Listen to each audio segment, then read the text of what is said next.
Today I'm talking to you about how leadership always moves people. Our job as leaders is to keep them in motion and always progressing forward.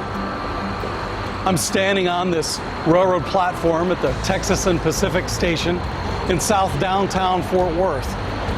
The railroad is what helped build America because it moved people, it moved supplies, it moved equipment to where they were needed much faster to accomplish growth in this area. The trains getting to Fort Worth, it's an amazing story of leadership and accomplishment that started way before the first train rolled into Fort Worth on July 19, 1876.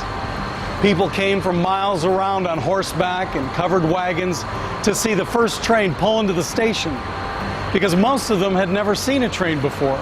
They had just heard about it. They wanted to see history in the making. Talk about moving people, trains, horseback, covered wagons. Let's talk about moving cows, and I mean lots of cows. The arrival of the train totally changed the city of Fort Worth. From the last stop on a cattle trail to the goal of the cattle drives because cattle pens were built and the city became the shipping point of the cows onto the trains to ship them back east. At that time, Fort Worth became known as Cowtown, and it's even known today in one section as the Fort Worth Stockyards. Let's talk about some of the ways leaders help move their team. Leaders always provide an entrance or a platform for development to help move their team to do greater things. This platform I'm standing on is outside Texas and Pacific Railway Station, and the platform is one of the entrances to the building which was designed in the so-called zigzag modern Art Deco that was popular in the latter 1920s and early 1930s. The Railroad Commission moved into the building in the latter part of 1931. It's a beautiful building with marble floors and metal inlaid ceilings, amazing features like stained glass and luxury elevators covering 12 floors. They definitely don't build buildings like they used to. This building is over 80 years old and it has gone through lots of changes. It was even closed down for a while. This grand building is now on the list of historical buildings here in Fort Worth and is the largest of its kind. It still provides a train station, offices, restaurants, and now they're even building lofts and condominiums for people to buy and live here. Who would have ever thought of that when they were building this in the late 1920s? Talk about a vision for the future. In the 1940s, the train station was a major hub for our military moving across the country. It was known as a coffee and donut station for all the troops. You can only imagine the emotional goodbyes on this platform and the tears and prayers that were prayed right here. In 1996, the TRE, Trinity Railway Express, began moving people in the Dallas-Fort Worth Metroplex, and it keeps expanding and covering more area to help move more people because we keep growing. More and more people are riding the TRE to get to their jobs, see family, and get back home after work and to go to special events. Last year, the train carried over 3 million passengers to move them to where they needed to go. You can even ride the TRE to Dallas-Fort Worth International Airport. Whole generations of commuters and travelers have been moved from this very train station.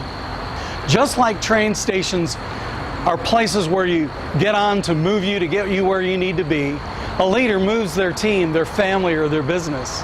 As a leader, you can't just tell people where they need to go or what they need to do. Instead, you need to lead by example, going there yourself and putting things in forward motion. Your job is to take your team with you and make a difference. Recently, Cindy and I went to visit Joan Hunter, who's one of our lifetime friends and one of our partners in ministry. We've known her since we were 20 years old.